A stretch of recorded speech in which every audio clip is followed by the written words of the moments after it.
निखिल वागळे यांनी धर्मेंद्र प्रधानच्या राजीनाम्यावर तोंड बंद करून बसलेल्या नरेंद्र मोदींना नवीन नाव दिलं, मौनेंद्र मोदी. जंतर मंतरवर खरा भारत आहे. अंधभक्तांनो, तुमचा पप्पा 20 तारखेला फक्त संसदेतून पळालाय. अजून थोडे दिवस थांबा, देश सोडून सुद्धा पळेल. पळावंच लागेल, कारण हे आंदोलन काश्मीर ते तमिळनाडू आणि मुंबई ते कोलकातापर्यंत पसरलंय. आता मोदीचं काही खरं नाही. त्यात आज अभिजित दिपकेंचं हे वाक्य ऐकून मोदींना तर चक्करच येईल. जसं शेतकरी आंदोलन 1 वर्ष चाललं आणि त्यानंतर मोदी झुकले, तसंच आम्ही पण 1 वर्ष बसायच्या तयारीने आलोय. 1 वर्षानंतर मौनेंद्र मोदींना तोंडाला फडकं बांधून तोंड लपवून धर्मेंद्र प्रधानचा राजीनामा घ्यावा लागेल. निखिल वागळे यांनी फडणवीसांच्या मुलीला एक महत्त्वाचा सल्ला दिला. ते काय म्हणाले, चला बघूया. आंदोलन नुसतं पेटलं नाहीये, देश धगधगतोय. आता जंतर मंतरवरचं आंदोलन कॉकरोच जनता पार्टीचं राहिलेलं नाही, हे आता अख्ख्या देशामध्ये पसरलंय. हे मी पुन्हा पुन्हा सांगतोय की नेपाळ आणि बांगलादेशसारखी अवस्था भारतात निर्माण होऊ नये असं तुम्हाला वाटत असेल तर सरकारने, या मोदी सरकारने आपला पुचाटपणा, घाबरटपणा सोडून अशा प्रकारे या आंदोलनापासून पळून जाऊ नये. धादांत खोटं बोलणारं हे सरकार आहे. जसा यांचा नेता नरेंद्र मोदी, मी तर त्यांना मौनेंद्र मोदी म्हणतो. लक्षात ठेवा, मौनेंद्र मोदी झुकले. हो, मोदी झुकले. तुम्हाला आश्चर्य वाटत. 1 महिन्याहून अधिक काळ मोदी काही बोलले नव्हते, परदेशात फिरत होते, ज्या मारत होते. आज मोदींनी ट्विट केलं की मला या देशातल्या विद्यार्थ्यांची खूपच काळजी आहे. अरे का चाललंय काय? इथे विद्यार्थ्यांना लाठा मारतायत, काय काय करतायत त्या विद्यार्थ्यांबरोबर. विद्यार्थ्यांचा छळ करण्यासाठी मुलींनाही मारतायत. मला नरेंद्र मोदींना विचारायचं आहे, तुम्हाला जर एवढी काळजी असेल युवा पिढीची, तर जेव्हा 21 विद्यार्थ्यांनी आत्महत्या केला, जेव्हा त्यांचे पालक रडत होते, जेव्हा त्यांचे फोटो प्रसिद्ध होत होते, तेव्हा तुम्ही ट्विट का नाही केलं? घाबरलात? लाज वाटली स्वतःची? नेमकं काय झालं मोदीजी? आज मुलांनी धर्मेंद्र प्रधान यांच्या मुलीला सुद्धा ट्रोल केलं. संताप आहे मुलांचा. भाजपवाले बोंबलत बसले की त्यांच्या मुलीला काय ट्रोल करताय, आणि तिने आपला इंस्टाग्राम अकाउंट बंद केला.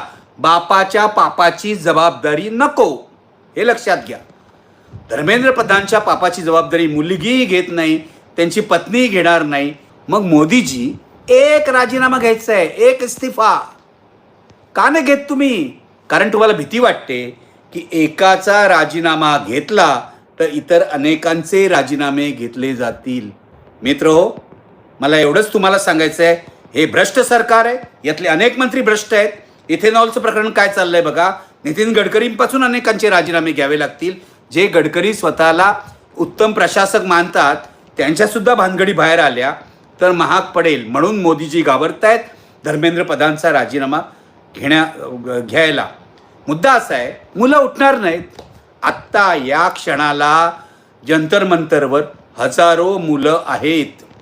दुसरी गोष्ट आज काय केली यांनी मी तुम्हाला सांगतो. यांनी त्या जंतर मंतरच्या आजूबाजूच्या दुकानवाल्यांना आज आदेश काढला स्थानिक प्रशासनाने की दुकानं बंद करा 6:30 नंतर. का? या मुलांना पाणी मिळू नये, या मुलांना जेवण मिळू नये म्हणून दुकानं बंद ठेवण्याची ही कल्पना लढवण्यात आली. अरे मोदीजी, किती किरकोळ आहात तुम्ही, किती संकुचित आहात, किती फुटकळ आहात. त्यापेक्षा मुलांच्या मागण्या मान्य करा, राजीनामा घ्या. हे उसले उद्योग करून बसू नका. मोदीजी, तुम्ही झुकलाय, आम्हाला माहिती आहे तुम्ही झुकलाय, तुम्ही घाबरलाय. आणि मी तुम्हाला एक सांगतो, या आंदोलनात एकच गोष्ट आता होऊ शकते, तुमचा सपशेल पराभव. मी निवडणुकीतल्या पराभवाविषयी बोलत नाही. तुमच्या त्या तडीपार अमित भाईंना सांगा की मी निवडणुकीतल्या पराभवाविषयी बोलत नाही. याचं कारण निवडणुकी तुम्ही मॅनेज करू शकतात. तुम्ही निवडणूक आयोगाला खिशात घातलेलं आहे. तुम्ही या देशाचे पंतप्रधान म्हणून अजून बसाल 2029 पर्यंत. पण तुमच्याविषयी जो आदर आहे तो जवळजवळ नष्ट झालेला आहे. त्यांना हा पराभव मान्य करावा लागेल. जसे शेतकरी आंदोलन 1 वर्ष चाललं. काल अभिजित दिपके म्हणाला, आम्ही 1 वर्ष बसायच्या तयारीने आलो आहोत. बसणार आम्ही 1 वर्ष.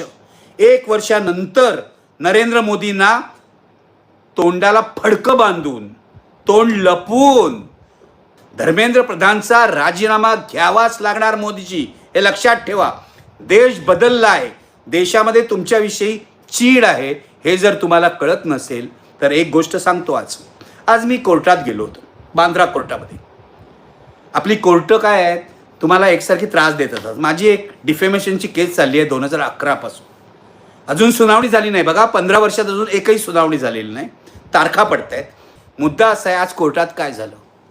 कोर्टामध्ये जज म्हणजे जजच्या आसपास बसलेले कर्मचारी, कोर्टाच्या ऑफिसमध्ये असलेले कर्मचारी, वकील वर्गसुद्धा मला विचारत होता, सर जंतर मंतरवर काय झालं आम्हाला नीट सांगा ना, आम्ही तुमचे व्हिडिओ बघतो. ही भावना आहे लोकांमध्ये. लोकांमध्ये उत्सुकता आहे जंतर मंतरवर काय घडतंय आणि मोदी सरकार काय करतंय.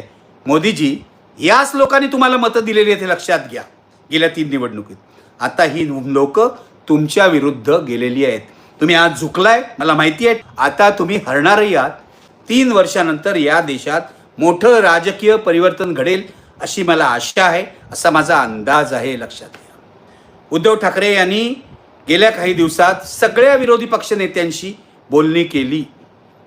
हेमंत सोरेन यांच्याशी बोलले, ते दक्षिणेतल्या नेत्यांशी बोलले, ते ममता बॅनर्जींशी बोलले, ते अरविंद केजरीवाल यांच्याशी बोलले आणि आता काही वेळापूर्वी माझं उद्धव ठाकरेंशी बोलणं झालं.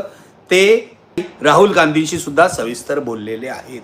उद्धव ठाकरे सगळ्यांच्या संपर्कात आहेत आणि सगळ्यांना जोडण्याचं काम करतायत. हे मोठं काम आहे. उद्धवजी, तुम्ही चांगलं काम चालवलेलं आहे आणि तुमचे खासदार पैशामुळे फुटले याचा आघात सहन करून तुम्ही पुढे जातायत विरोधी पक्षांच्या एकजुटीसाठी.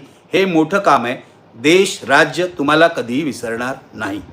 मी बिचाऱ्या दिविजाला माफ करतो. प्रिय दिविजा, लक्षात ठेव, तू बाबांच्या किंवा आजच्या सांगण्यावरून अशा प्रकारच्या पोस्ट टाकू नकोस की आंदोलन अँटी नॅशनल आहे, आंदोलनामध्ये असामाजिक तत्त्व घुसली आहेत. तुझे बाबा आहेत ना, ते अत्यंत भ्रष्ट आहेत. त्यांनी भानगडी केलेल्या आहेत, खूप राजकीय भानगडी केलेल्या आहेत. तेव्हा त्यांच्या आणि मोदी काकांच्या नादी लागू नकोस. तू लहान आहेस, तू जेनझी आहे मला माहिती आहे, पण ह्या जेनझीवाल्यांशी बोल जरा. नुसतं घरात राहून आईशी बोलून बाबाशी बोलून काहीही होत नाही. तेव्हा दिविजा, मूर्खपणा केलास तर धर्मेंद्र प्रधानच्या मुलीची जी अवस्था झाली तीच होईल.